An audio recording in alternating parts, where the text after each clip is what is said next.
Dave, you're going to see the Diamondbacks 8 times within a week by the end of this series. How unusual is that?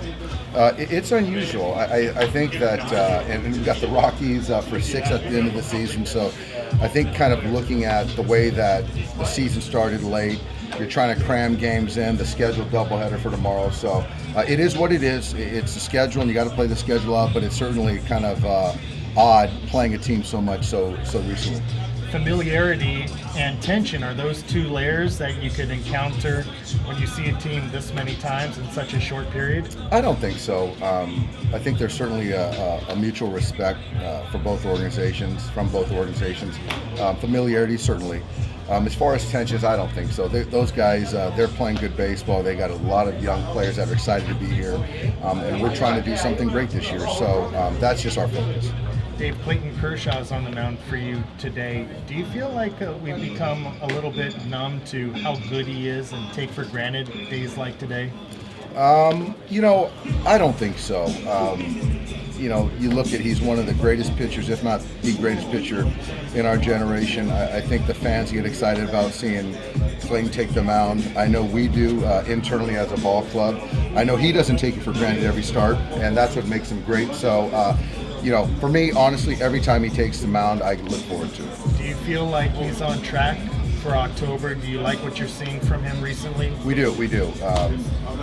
The health is there. The performance is there. The buildup is there. So obviously, the preparation, the mindset, all that stuff you can bank on. So we feel good right now. After your October road last year, how important will it be to get that first round bye this year? Man, what a difference a year makes. I think that, I've said it before, I do think, not to make excuses, but I do think that kind of stretch took a toll on us.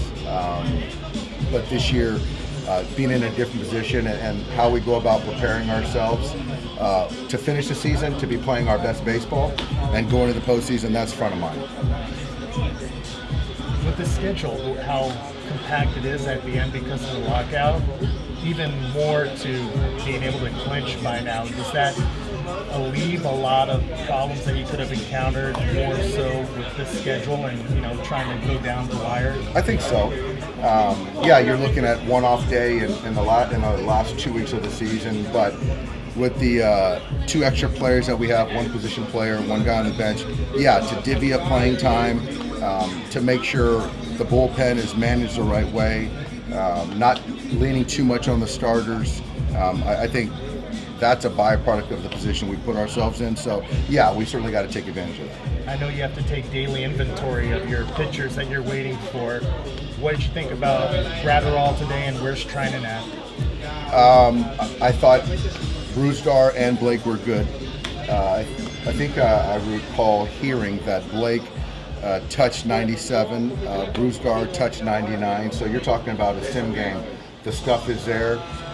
Right now, if Blake comes out of it okay, which I assume he has, Thursday activation is very likely, and for Brusdar, potentially shortly thereafter. How will you test Treinen when he is activated to make sure he's ready to go for the end of the season? I think with Blake, it'll be a clean inning.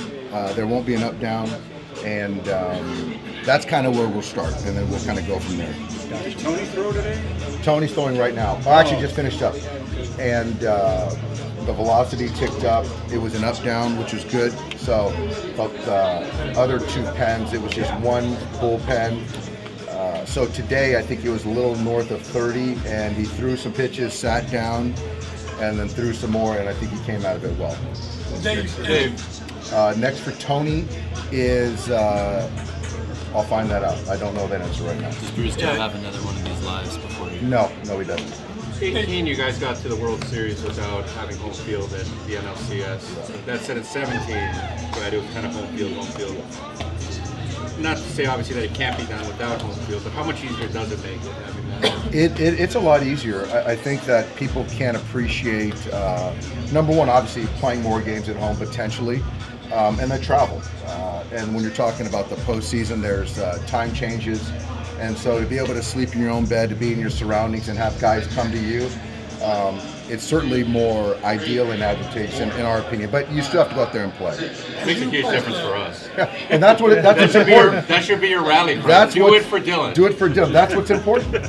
As you approach the final stretch of the season, how important is it for you just to prepare for the postseason, as opposed to some history you can make in terms of the Dodgers franchise record and even possibly MLB record of wins?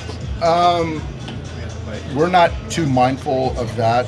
I think the thing that's front of mind is playing good baseball and playing sound baseball. And I think that, once this is all said and done, we expect to look back on what a special year was.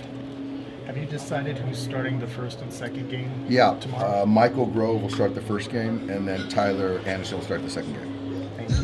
What do you think of Freddie winning a possible batting crown? Is that something you would expect out of him? I don't know where he's at in the standings, but nothing that he does on a baseball field surprises me. He has the hit tool. He commands the strike zone, so that's great. I didn't know he was in the mix. That's great. Is Trey okay? I thought he took one off the pitcher. Trey's fine. Trey's fine, yep. With the doubleheader tomorrow, does that affect any of your lineup or bullpen decisions today? No. Ryan Pepiot will be here tomorrow, add for the doubleheader game, so he'll be able to take down a bulk of one of those games.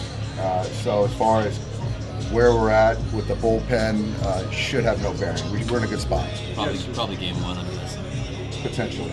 You have some guys down tonight, I assume, Yeah, today we'll probably stay away from Vessia and Ferguson and Jackson. Thanks, Dave. Thanks, guys. That's good. Thanks, guys. Thank you.